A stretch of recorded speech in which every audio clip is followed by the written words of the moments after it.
Assalamualaikum warahmatullahi wabarakatuh. Kita akan melanjutkan pembahasan di OR2, yaitu pada bab rantai Markov. Nah, bab rantai Markov ini masuk di SO2 dan LO10. SO2 itu adalah unggul, sangat mampu, atau mampu dalam menerapkan matematika, sains, dan prinsip rekayasa untuk menyelesaikan masalah rekayasa kompleks pada sistem terintegrasi yang meliputi manusia, material, peralatan, energi, dan informasi. Sedangkan LO10 yaitu kalian diharapkan mampu mencari solusi dari formulasi model Markov dan melakukan analisis atas solusi yang dihasilkan. Oke, ini adalah outline-nya, jadi pendahuluan, lalu konsep-konsep dasar dari rantai Markov, proses Markov-nya, lalu kondisi dari analisis Markov, menyusun matriks probabilitas transisi, lalu kita akan membahas model program dinamis dengan stage terbatas dan yang stage tidak terbatas. Oke.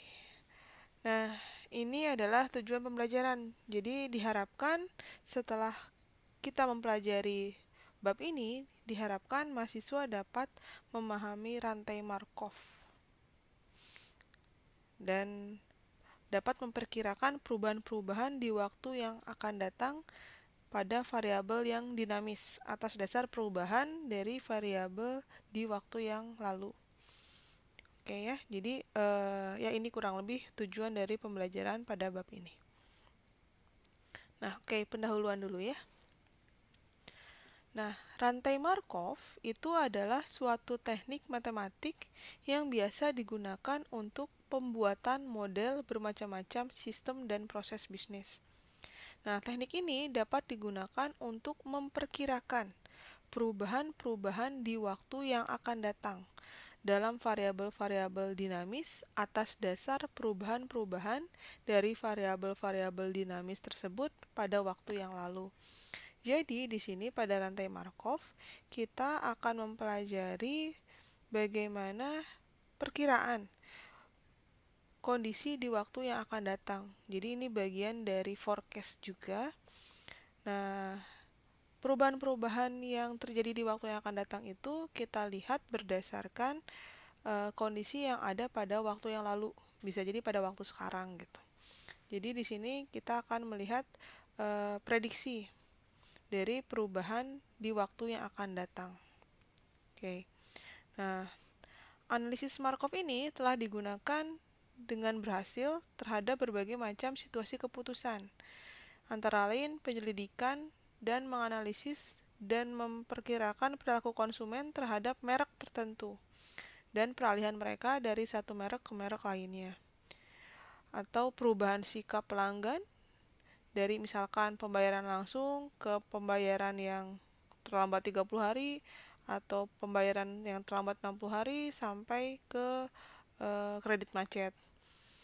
Jadi di sini aplikasi dari analisis Markov ini banyak. Jadi bisa untuk berbagai macam permasalahan yang membutuhkan forecast, melihat dari kondisi yang ada pada waktu lampau.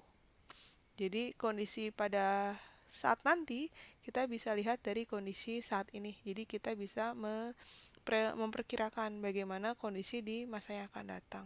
Kurang lebih seperti itu ya. Nah, konsep dasarnya, proses Markov ini berbeda dengan forecast misalkan menggunakan regresi gitu. Kalau regresi kan kita menggunakan data ya. Nah, kalau di Markov ini kita berdasarkan probabilitas. Jadi kita mengetahui data pada masa lampau itu adalah probabilitasnya. Nah, maka kita harus dapat menyusun yang namanya nanti adalah matriks probabilitas transisi. Jadi terdapat transisi dari peluang pada suatu waktu gitu. Jadi matriks probabilitas transisi itu adalah probabilitas suatu merek tertentu, misalkan kalau yang dibahas adalah merek, supaya dia dapat tetap menguasai pelanggannya. Jadi terdapat transisi peluang, perubahan peluang dari suatu waktu ke waktu yang lain gitu. Nah, Pada proses Markov juga kita bisa menghitung kemungkinan market share di waktu yang akan datang. Jadi di sini perhitungan market share di periode waktu kedua itu dapat diperoleh dengan mengalihkan matriks probabilitas transisi dengan market share pada periode pertama. Dan seterusnya nanti ya. Jadi dengan Markov ini kita juga bisa menghitung kemungkinan market share di waktu yang akan datang. Dan juga dapat menentukan kondisi equilibrium. Kondisi equilibrium itu adalah kondisi yang stabil. Jadi kondisi equilibrium ini tercapai bila tidak ada pesaing yang mengubah matriks probabilitas transisi. Artinya probabilitas transisinya dalam kondisi stabil. Jadi nanti kita melihat kapan kondisi equilibrium itu terjadi. Nah, asumsi dasar yang digunakan dalam analisis Markov yaitu pertama, jumlah probabilitas pada setiap kejadian yang independen secara bersamaan itu adalah 1. Kita tahu bahwa probabilitas itu jumlahnya 1 ya, jadi tidak lebih dari 1. Lalu probabilitas itu tidak berubah selamanya. Artinya pada suatu saat kita akan mencapai kondisi equilibrium. Artinya probabilitasnya nanti tidak lagi berubah. Nah, probabilitas nanti itu tergantung pada status sekarang. Jadi peluang kondisi pada kondisi yang akan datang itu ditentukan pada probabilitas sekarang. Oke.